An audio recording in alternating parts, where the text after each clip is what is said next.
Hello students. नमस्कार सबको।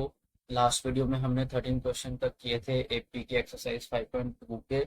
आज हम क्वेश्चन नंबर 14 से स्टार्ट करेंगे। तो स्टार्ट करने से पहले अगर आप चैनल पे नए हैं तो चैनल को सपोर्ट जरूर करें, सब्सक्राइब एंड शेयर जरूर कर दें अपने दोस्तों के साथ। तो आज हम क्वेश्चन नंबर 14 से स्टार्ट करेंगे। क्वेश्चन नंबर 14 हमें कहता है, how many multiples of 4 lie between 10 and 250।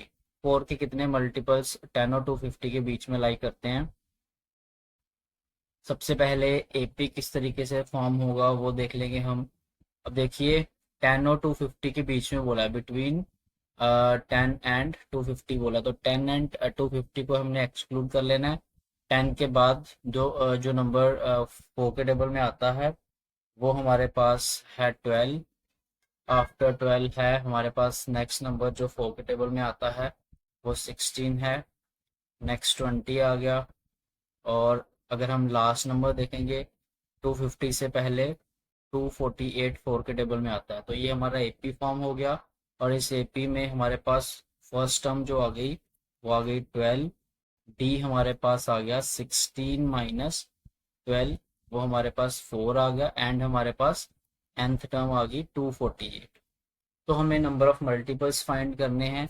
हम nth टर्म का फॉर्मूला यूज कर लेंगे, A N equals to A plus N minus 1 D. nth term हमारे पास 248 है, ए हमारे पास 12 है, प्लस एन माइनस 1 डी। तो 248 12 ट्रांसपोज कर देंगे इस तरफ, -12 हो जाएगा। यहाँ बचा n-1 और डी की जगह हम यहीं पे हम डी की जगह सब्स्टिट्यूट करेंगे वैल्यू। डी की जगह हमारे पास 4 है, तो डी की जगह हम यहाँ पे वैल्यू 4 डालेंगे और यहाँ पे आ गया 4। और 248 में से 12 सब्ट्रैक्ट करेंगे, यहाँ पे हमारे पास आ गया 236। एंड नेक्स्ट हमारे पास आ गया n-1 मल्टीप्लाइड बाय 4। अब इसको हम ऐसे भी लिख सकते हैं, n-1 multiplied bye 4 equals to 236। इसके बाद मैं यहाँ लिख लूँगा n-1 इक्वल्स टू 236। 4 डिवाइड हो जाएगा, 4 5 ज़ा 20 एंड 4 9 ज़ा 36। n-1 इक्वल्स टू 59 और n हमारे पास आ गया 59 प्लस 1। n की वैल्यू हमारे पास आ जाती है 60। तो टोटल 60 नंबर्स हैं जो लाई करते हैं 10 एंड 250 के बीच में, जो 4 के मल्टीपल्स होंगे। ठीक है।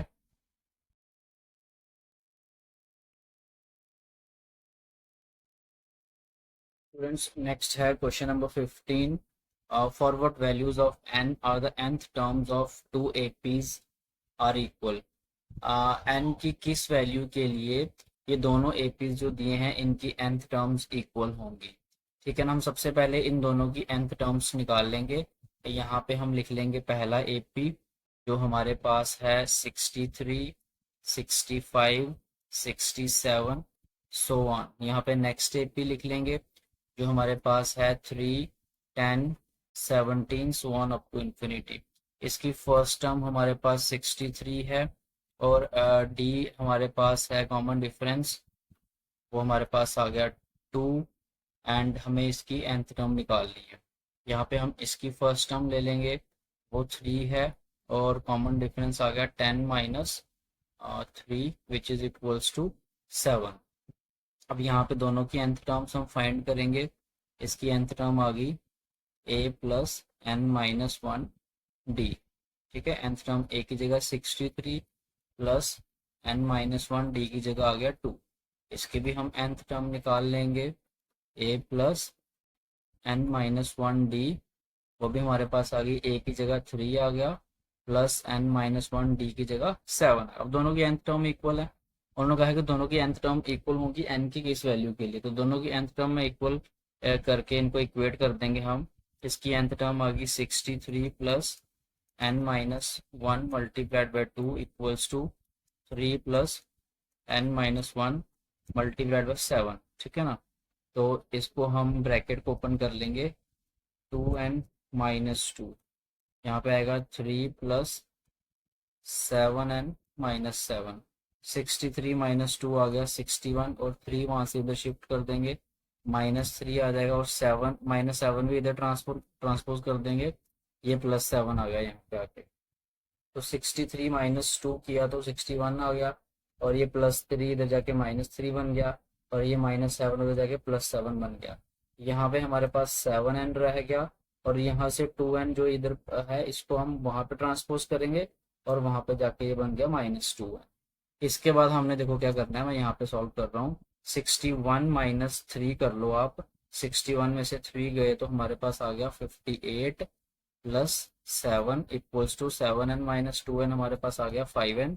यहाँ पे 58 में 7 ऐड कर लो, क्या आ गया 65 = 5n। तो n आ गया हमारे पास 65/5, 5 1 जार 5 1 जार 5 3 जार, तो n की वैल्यू कितनी आ गई हमारे पास 13। तो इन दोनों एपीज की जो 13 टर्म्स हैं, दोनों की 13th टर्म जो होगी वो इक्वल, ठीक है। ये क्वेश्चन में पूछा था कि एन की किस वैल्यू के लिए nth टर्म्स इक्वल, तो एन की 13 वैल्यू के लिए, तो 13, अब 13 वैल्यू होगी तो एन की तो 13th टर्म्स बनेगी दोनों की, तो दोनों की 13th टर्म्स जो है वो इक्वल। तो ये था क्वेश्चन नंबर 15। तो नेक्स्ट क्वेश्चन है हमारे पास 16th question. Determine the AP whose third term is 16 and the seventh term exceeds the fifth term by 12। आपको एपी डिटरमाइन करना है जिसकी आपको थर्ड टर्म 16 दी है, और उन्होंने कहा है कि सेवंथ टर्म जो है वो फिफ्थ टर्म को 12 से एक्सीड कर रही है। देखिए यहाँ पे क्या करना है, सबसे पहले हमारे पास है थर्ड टर्म।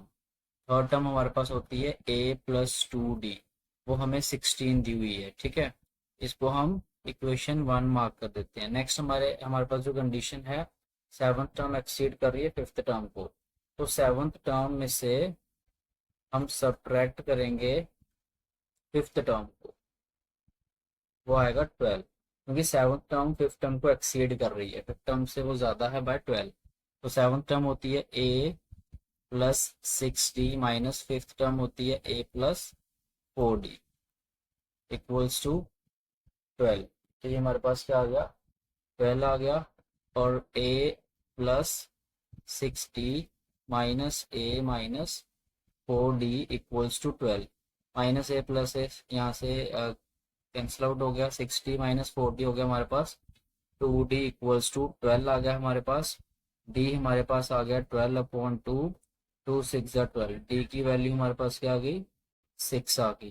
तो यहाँ पे हम क्या करेंगे, सब्सटीट्यूटिंग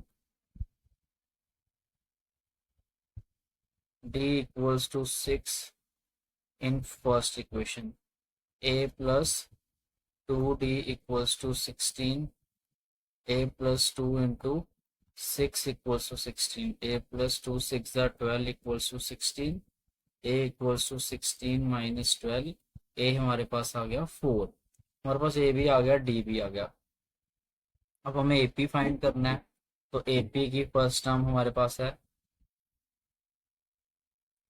फर्स्ट टर्म a होती है, a1 हमारी a होती है टर्म, वो हमारे पास आ गई 4। सेकेंड टर्म हमारी होती है a + d, वो आएगा 4 + 6, वो आ गया 10। और थर्ड टर्म होती है a + 2d, वो आ गया 4 + 2 × 6, वो आ गया 4 + 12 16।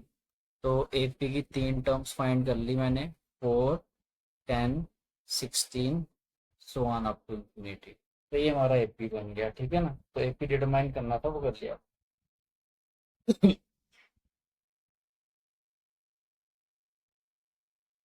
क्वेश्चन नंबर 17 में हमें बोला है find the 20th term from the last term of AP 3 8 13 253। ये हमें AP दिया हुआ है, और इस AP की हमें 20th टर्म निकालनी है फ्रॉम द लास्ट, मतलब यहाँ से 20th टर्म फाइंड करेंगे।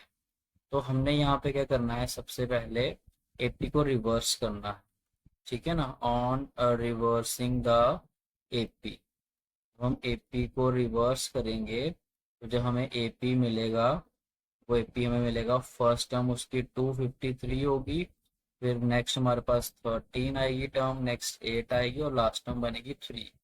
तो देखो यहाँ पे, यहाँ से अब हम यहाँ से 20th टर्म निकालेंगे। तो फर्स्ट टर्म हमारे पास 253 आ गई। ए डी फाइंड करेंगे, डी होता है अगली टर्म में से पिछली टर्म को माइनस करके। तो 3 में से 8 को माइनस करके आएगा -5। तो हमें 20th टर्म फाइंड करनी है, तो एन की वैल्यू 20 आएगी। ए एन का फॉर्मूला यूज करेंगे, ए प्लस एन माइनस 1 डी। तो यहाँ पे देखो हमें 20th टर्म निकालनी है, तो एन की जगह 20 पुट करेंगे। ए की जगह आएगा 253 प्लस एन की जगह 20 -1 एंड डी की जगह हमारे पास कितना आ गया -5। तो ये आ गया 253 प्लस यहाँ पे आएगा 19 मल्टीप्लाइड बाय -5। ये आ गया 253 प्लस इंटू माइनस माइनस हो जाएगा, ठीक है ना। तो 19 5 का कितना हो गया 95। ये आ गया हमारे पास 95। दोनों को सब्ट्रैक्ट कर लो आप, ठीक है। यहाँ पे आ गया 8 हमारे पास, और 14 में से 9 गए, यहाँ पे आ गया 5 और यहाँ पे आ गया 1। ये हमारे पास आ गई 20th टर्म इसकी 158।